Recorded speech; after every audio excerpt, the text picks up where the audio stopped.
Hey, family. Welcome back or welcome to my channel, A Woman's Heart Podcast, your go-to destination for exploring faith, inspiration, health, and personal growth. Today, we have a truly guest joining us because she is all about helping women and men feel better about themselves, to build their confidence in their own skin, as she's doing it one head at a time. She gives compassionate and personalized help to build up self-esteem. Join us in this fascinating conversation about hair loss and the hair loss journey to healthy, beautiful hair. So keep watching so you can get your blessing and get educated by this truly inspiring guest. So, hello, family, and welcome back to a Woman's Heart Podcast, a wellness podcast where we explore faith, inspiration, health, and personal growth. And I'm so excited you're joining me for another empowering message because today we have the pleasure of speaking with Lori Russell, a seasoned trichologist and hair loss expert with over 23 years of experience. Lori's passion for helping others led her to specializing in hair restoration, and she now offers advanced non-surgical solutions to help enhance her clients to regain their confidence. So think of me as your chief encouragement officer, preparing you to take a deep dive into the latest in hair loss treatment and discover valuable tips for maintaining healthy hair. And we just want to say welcome to the show, Lori. Thank you so much. I appreciate you having me on here. Oh, absolutely. So we want to jump right on in. So why don't you share with us who you are from your heart and what made you that morning? Wow. Okay. So who I am, that's an interesting question. Let's see. I'm a mother, I'm a wife, um, I am a people pleaser. I am a survivor of domestic abuse. Mm, I mhm, am also a survivor of childhood sexual abuse. mhm, mhm. So there's a lot. There is a whole lot in there. And I enjoy helping people.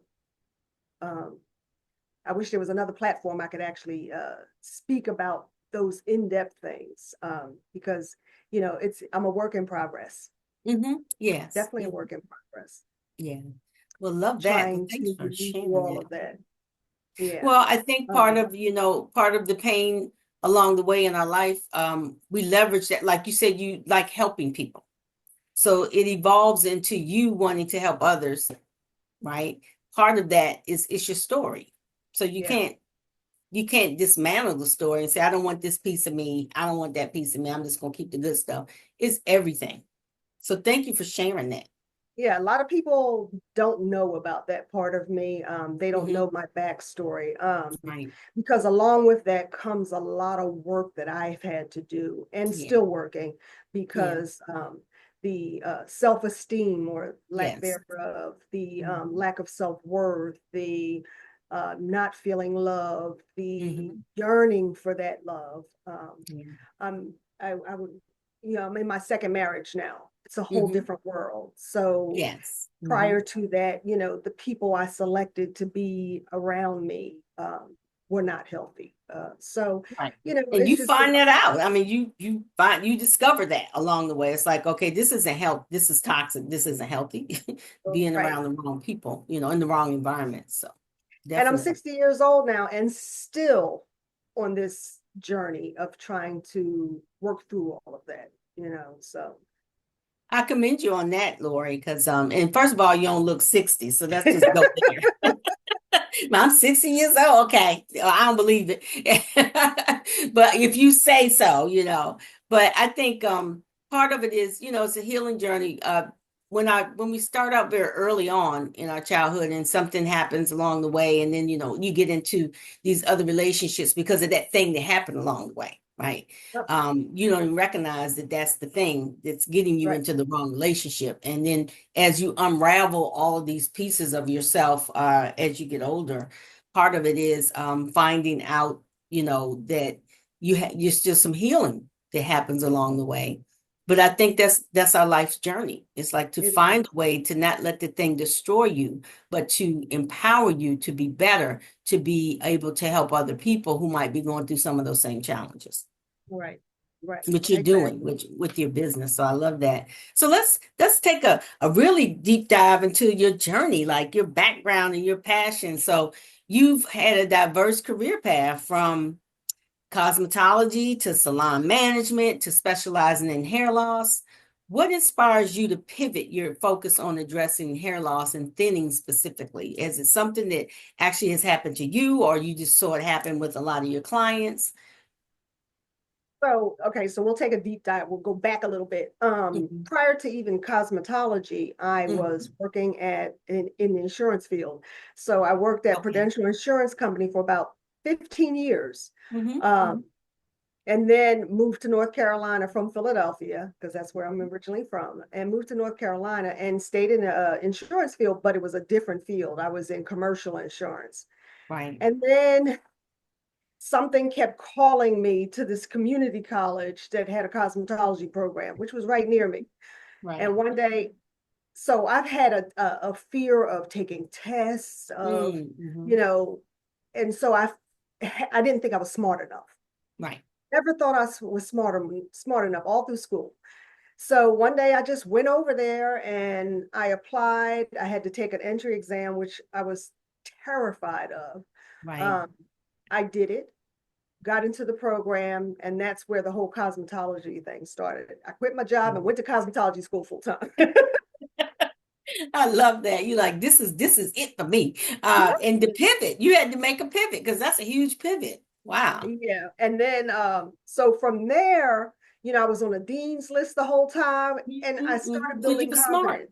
Yeah. And then once I graduated, my instructors started asking me to come and substitute for them. Hmm. So I did substitute teaching for a while there, and then a Yeah. full-time position came open, but I had to go back to school first to get my Right. instructor's license. So Right. I did Right. all of that, and then they brought me, I got hired full-time. So I was teaching full-time. Absolutely love teaching. I Love love that. giving this information and going deeper, not keeping everything surface. So then Hmm. let's get into I worked at a couple corporate salons Hmm. after that and still continued with further education. I wanted to learn more, go deeper because something I learned while I was there in school was the science of it was just I just loved it. I wanted to know the why something's happening, what's in something. I didn't want to just do hair. I wanted to do so much more. Hmm. So one of the salons I was working in, there was a little girl that came in. Her mother brought her in. Hmm. She was 8 years old, Right. and she had this small bald patch Hmm. in the back of her head.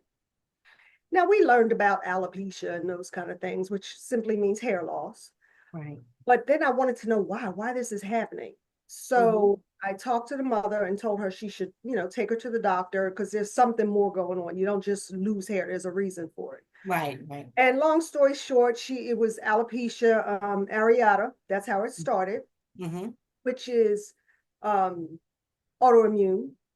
Hmm. Then she started losing more and more hair. It was getting bigger and bigger. Next Right. thing we know, she was completely bald. She Hmm. had no eyebrows, no eyelashes, no body hair anywhere. So Oh that's wow. alopecia universalis. So she just lost all her hair. Hmm. And it's like I said, she was 8 years old at the time. So this is a period Right. of probably 2 years.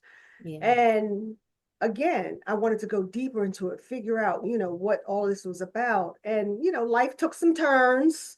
So Hmm. I ended up moving from North Carolina to Northern Virginia. Okay.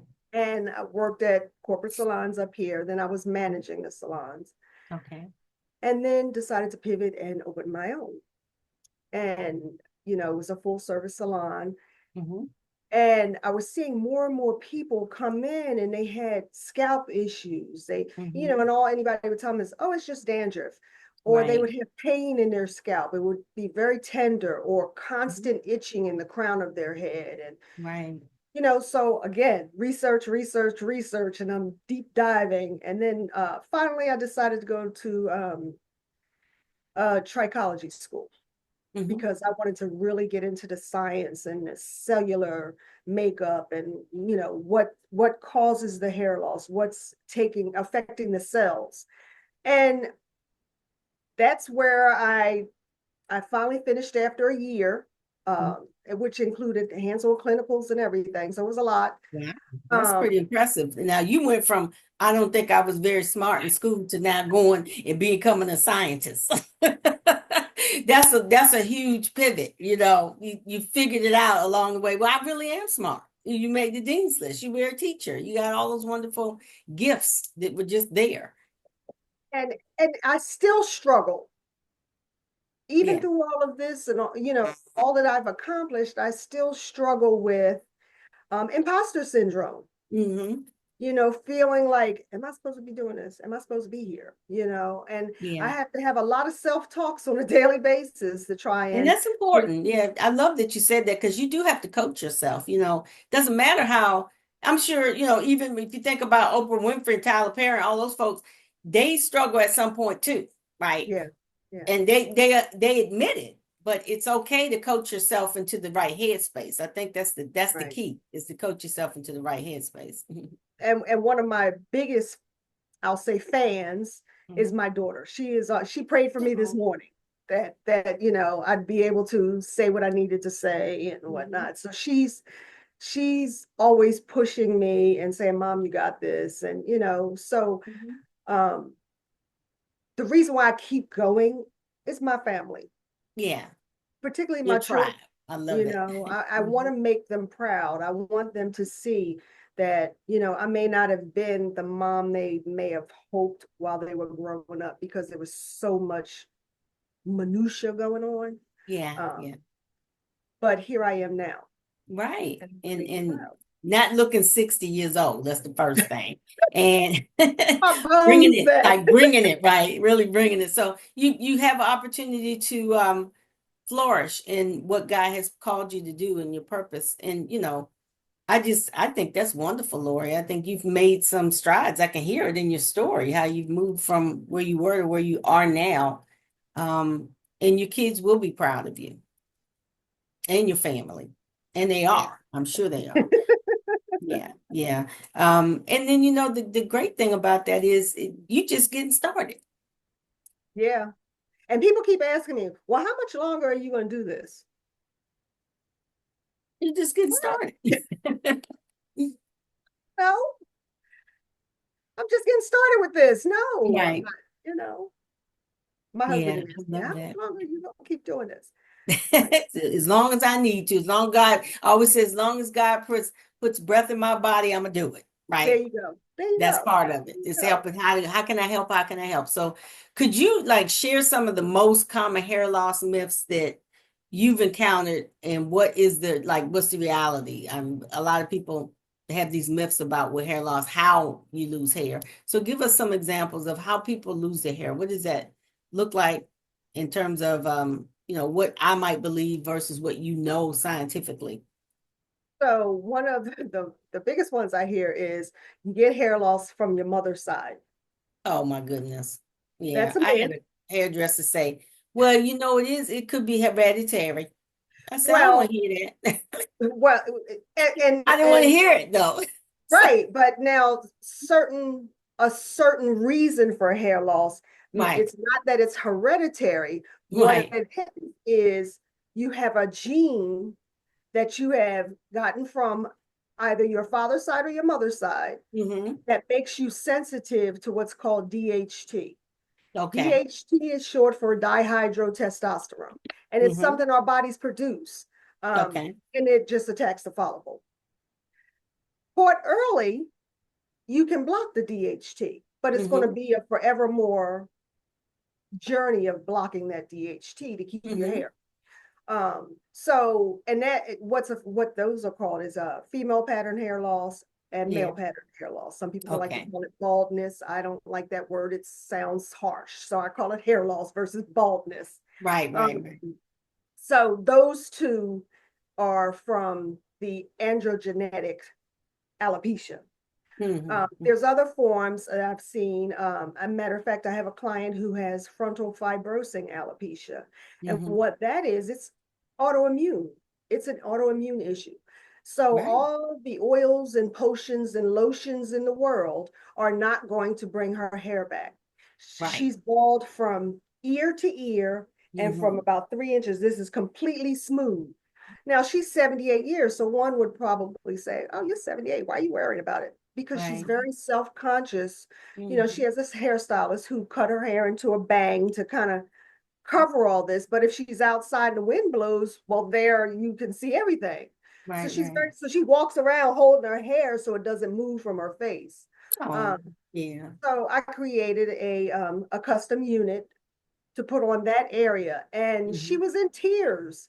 And I Mm. said to myself, "This is why I do this right Right. here, this moment right here, because 78 years old in tears because she felt so much better. She said, "This Mm-hmm. is how my hair used to be, you know." So another I one love is wearing hats causes baldness. it. Mm. Wearing regular hats will not cause baldness unless the Yeah. hat is severely tight on the head to cut Right. off blood flow or the constant rubbing. Now, some of my veterans that I work with, I have seen hair loss because of their headgear. So, for Right. instance, the wool tams that they wear. I have Mm-hmm. a female client, Right. and her entire hairline has been rubbed off because of those wool tams. Because So it's that's pulling the traction. hair. It's Yeah. constantly Mm-hmm. pulling at the hair. So that's Mm-hmm. traction alopecia. And Mm-hmm. constant pulling, yeah, over a period of time, it kills the follicle off. Gotcha. So, but again, I do a complete analysis using a microscope to look and see if those follicles are still open or viable, Mm-hmm. and determine that. And based on that, I'll create a treatment plan, or create a custom unit for the area. Mm-hmm. Mm-hmm. Now, what does your treatment plan include? Is that supplements or is it specific ointments that is on directly on the scalp and the hair? So it totally depends on what the challenges we're dealing with. So Mm-hmm. someone who has androgenetic alopecia early on, Mm-hmm. what I'll Right. have them do is I have a hair restoration treatment system that Mm-hmm. I have them take home with them, because I have them initially come in twice a week, and I do a full um, uh, shampoo. I do Mm-hmm. a scalp prep, which helps get rid of any sebum buildup or product Mm-hmm. buildup on the scalp. Right. Massage. I have do laser Mm-hmm. therapy on all of these things to help stimulate. But now, before all of that, I also look at their blood work. I want to see what their blood levels are at for like zinc, vitamin D, their Mm-hmm. ferritin levels. So it's a lot of different things that I look at there, and we can supplement along the way. Right. Um, so it's a whole gamut of things, and each Mm-hmm. person is, it's custom to each person that comes in, Mm-hmm. depending on what we determine the underlying causes. Sometimes it's Right. dietary. Mm-hmm. Um, you know, I found I have one client, and no matter what I did to her hair was always so brittle and break easily, and I mean Mm-hmm. just a lot of problems with it. And so we really got into this deep dive. Now this is before I became a trichologist. Okay. Asking questions. Well, what are you eating? Well, come to find out she was vegetarian. Okay.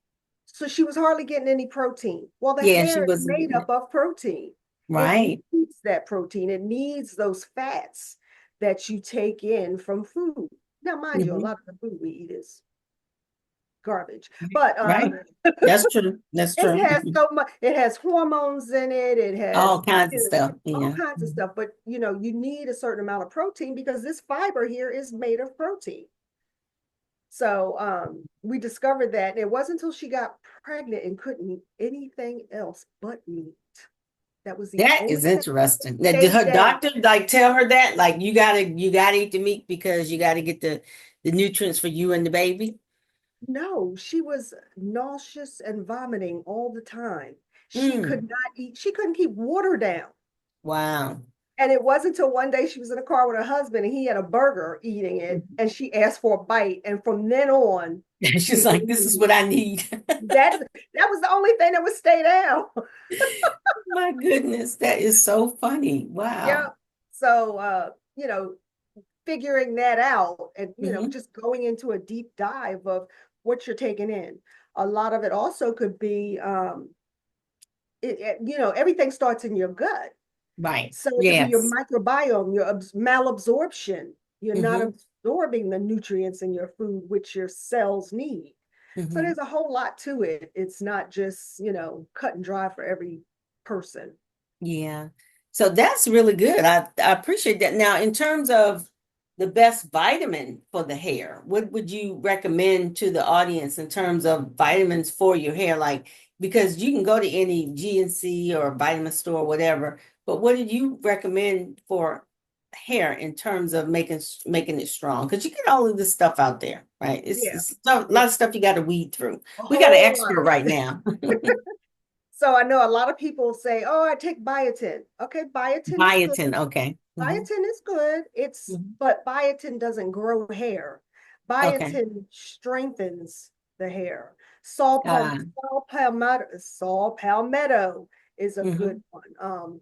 So more than not a combination vitamin that mhm, has vitamin D, vitamin E, vitamin A, saw palmetto, biotin, zinc. It has a conglomerate.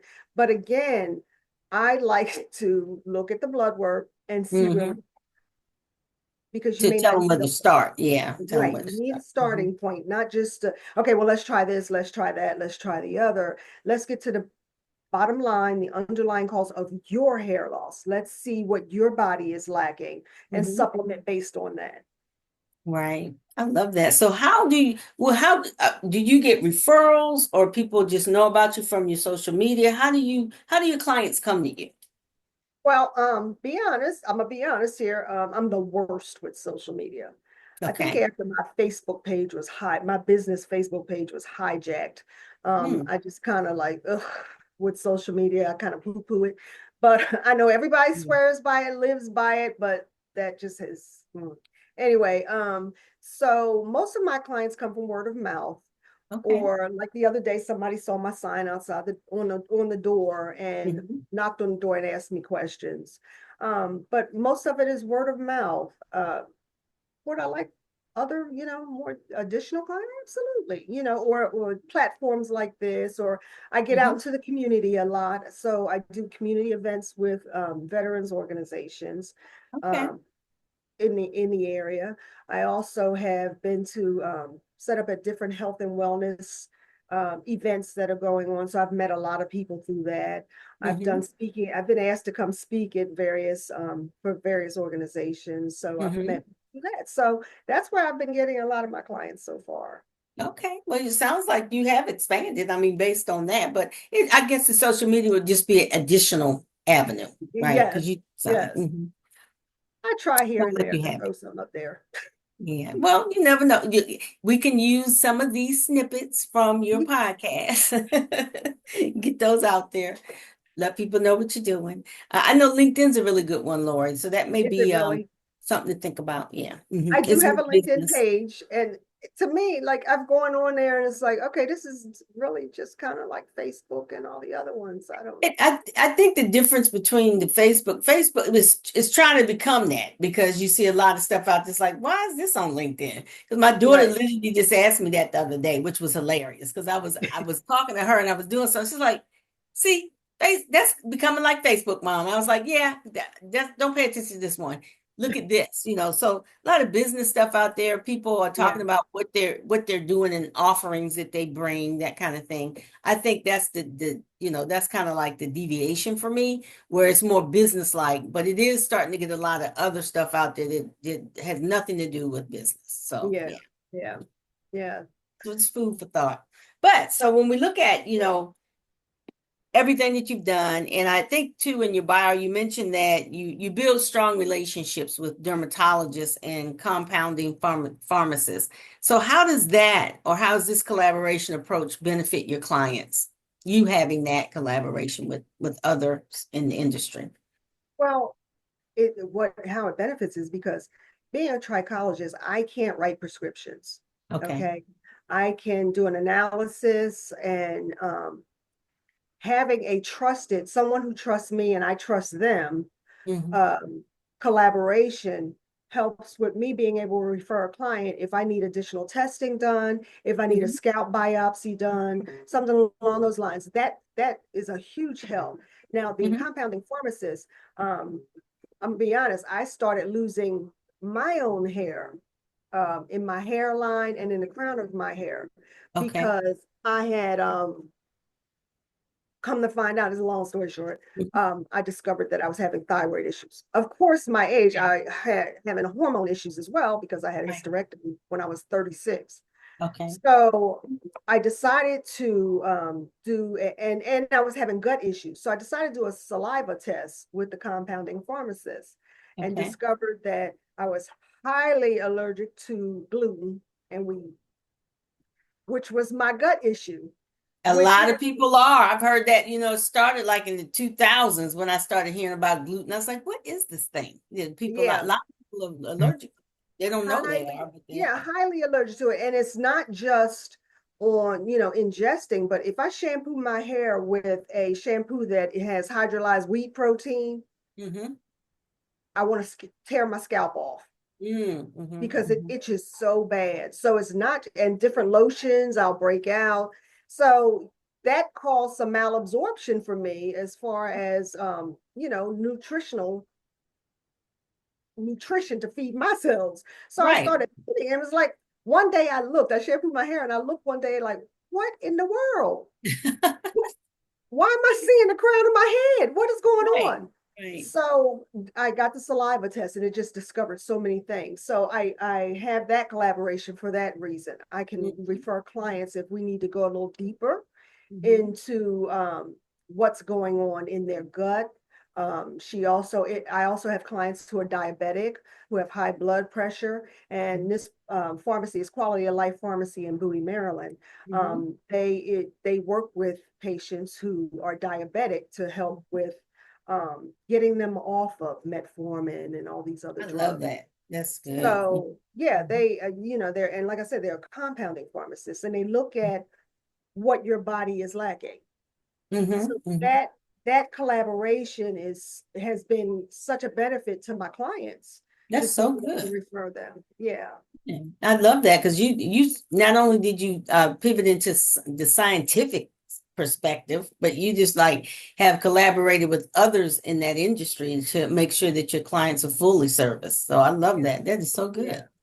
So what are some of the most promising non-surgical hair restoration solutions you've seen success with? Definitely, again, depending on what my findings are after an analysis. If I'm Mhm. doing a restoration for men who are having androgenetic alopecia, which is male pattern hair loss, Yes. if we catch it early, I can Hmm. start using the restoration system along with laser Okay. and massage, and I have seen such great results with that. Mhm. But I encourage everybody, if as soon as you start seeing the hair loss or the hair shedding, that's when you start investigating. Mhm. Go to a doctor, a dermatologist. Now, what I have found with dermatologists, a lot of them are extremely busy. So Yeah. they're not going to give you an hour and a half to deep dive. You Right. know, I did have a client who came in and said she went to the dermatologist.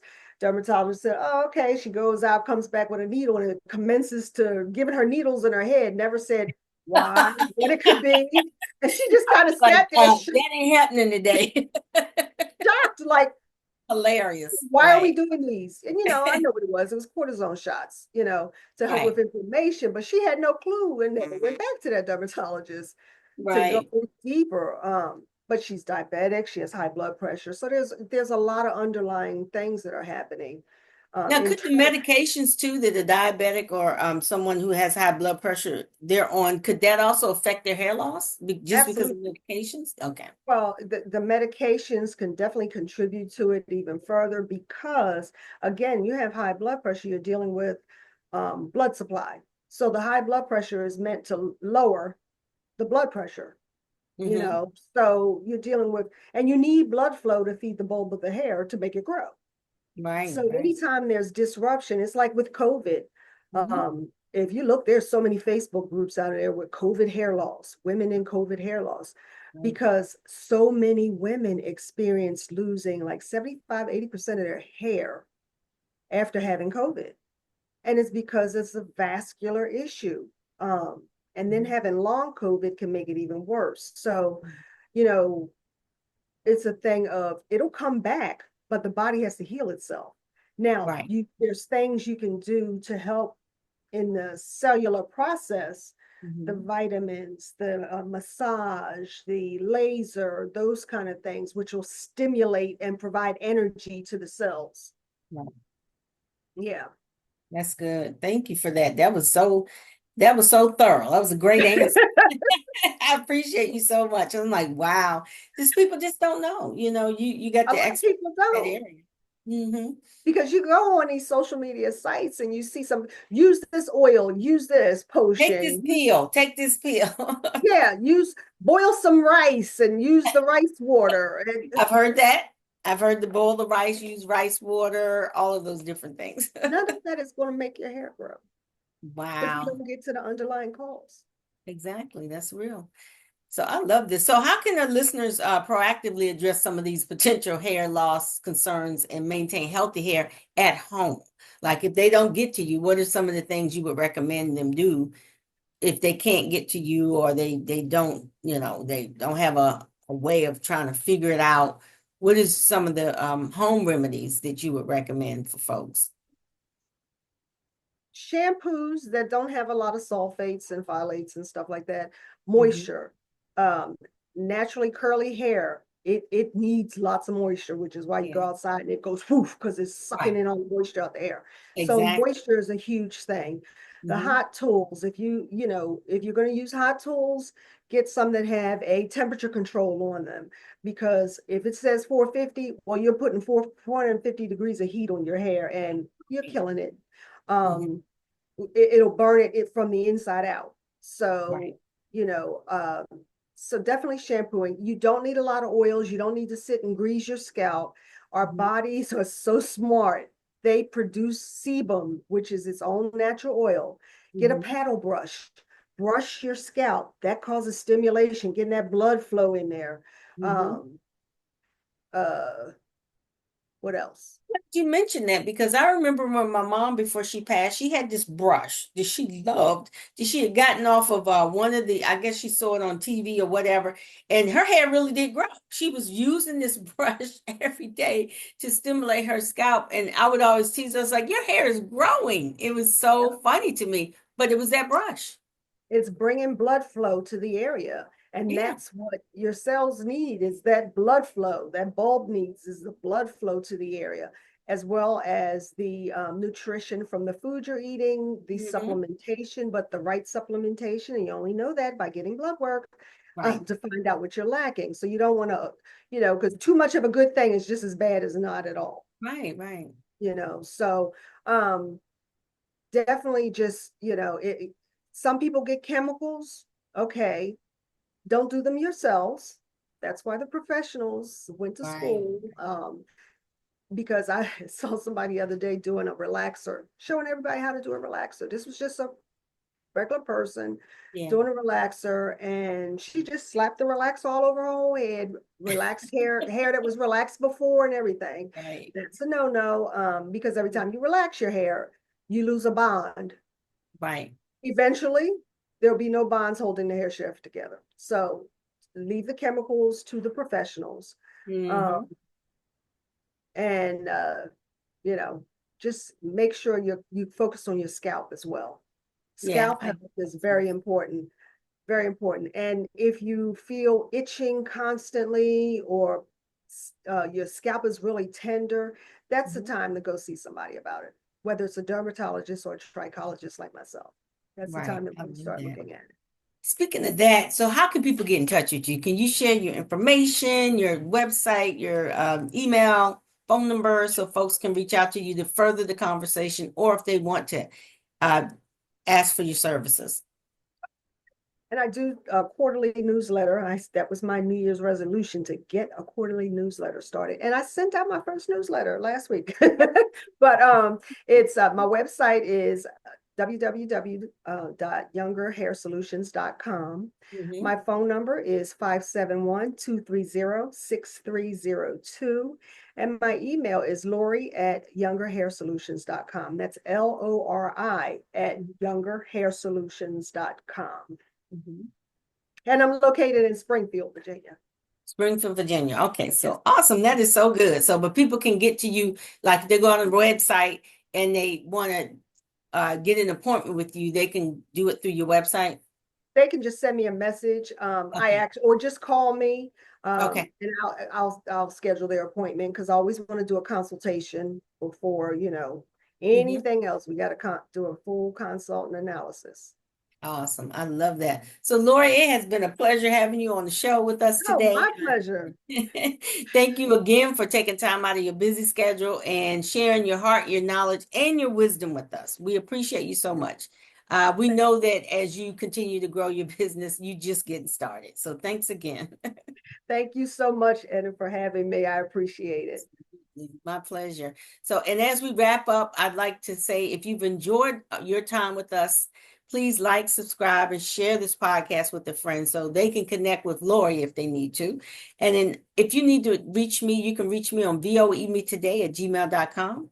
And you can also reach me at voicesoфencouragement.com if you want to know more about our services and some of our coaching offerings. You can reach us out on the website. And as I always say before I close the show, until we meet again, Ephesians 4:1, walk worthy of the call for which you were called.